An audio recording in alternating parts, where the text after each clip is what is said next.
Today we're going to be working on a 1994 Honda 4Trax 300. By the end of this video, you're going to know how to start this four-wheeler without having a key. Of course, we have a key for this one. Shows that it works. But this video is for someone that has lost their Honda ATV key.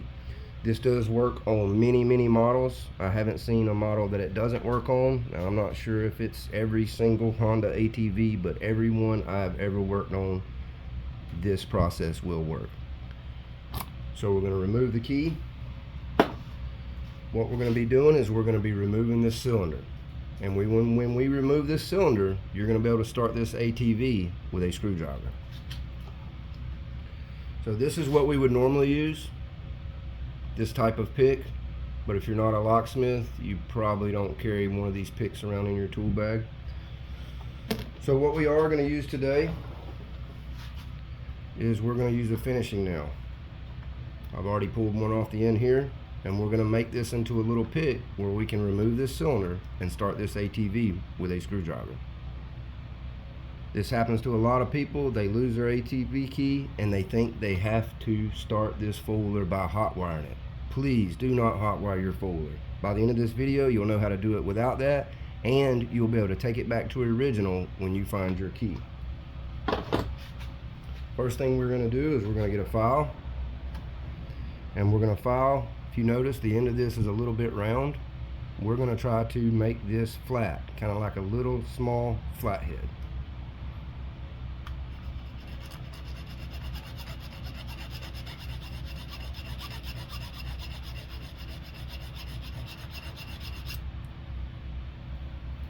Got one side looking pretty good. I'm going to move on to the other side.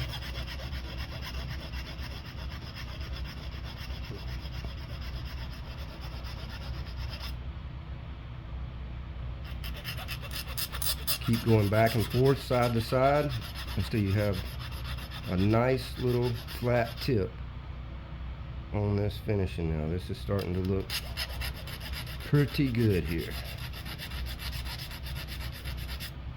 Okay, that looks good enough. Now that we have that, we are going to get our needle nose, and we're slightly going to bend this, guys. And what we're trying to do is we're trying to replicate this pick here. So it's flat here. So we want to bend this way, just like this pick is. See if we can do that just a little bit.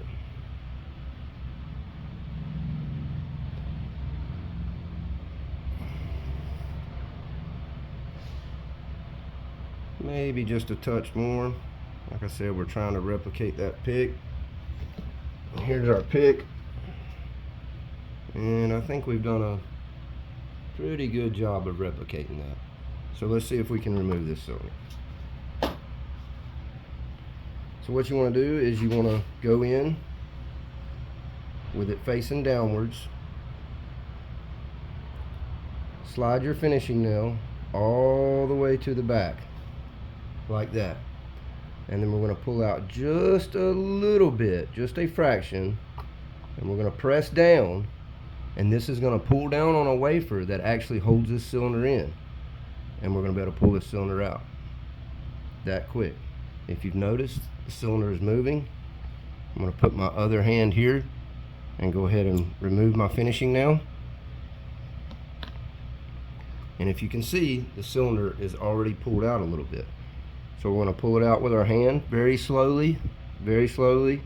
Be careful with this, guys, because these wafers will fall out. Show you real quick how this works. You put the key in, the wafers go down to the shear line, and that's what makes the key turn. This one little wafer here at the end, it's got a spring on it that goes up and down. That is the only thing that holds this cylinder in. So now we can set that down. I'm going to use the back of my pick that I would normally use. You can use a flathead or anything. You can tell that this is pretty much a flathead. It's a little rounded on the end. There is an O-ring in there. I don't know if you can see it. When you put your cylinder back in, you will want to make sure that that O-ring is straight. That simple, guys.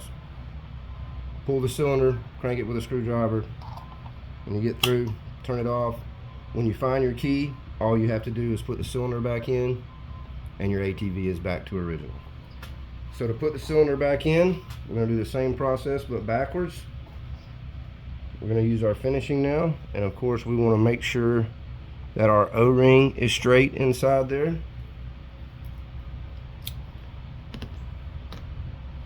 We're going to put our cylinder back in the same way it came out, and of course it'll go down to a certain point and then it will not go in any further because we have to push that wafer down so the cylinder will go all the way back in. So let's get our nail here,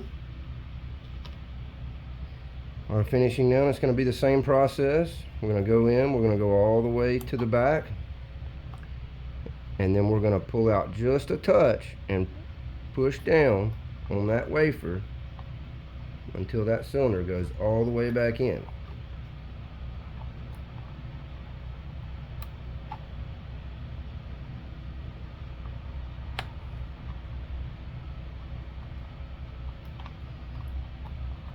Take your time, you are working with a finishing now. All the way back in, you found your key, back to original. Do not hotwire your four-wheeler, guys. Do this instead. Thanks for watching the video.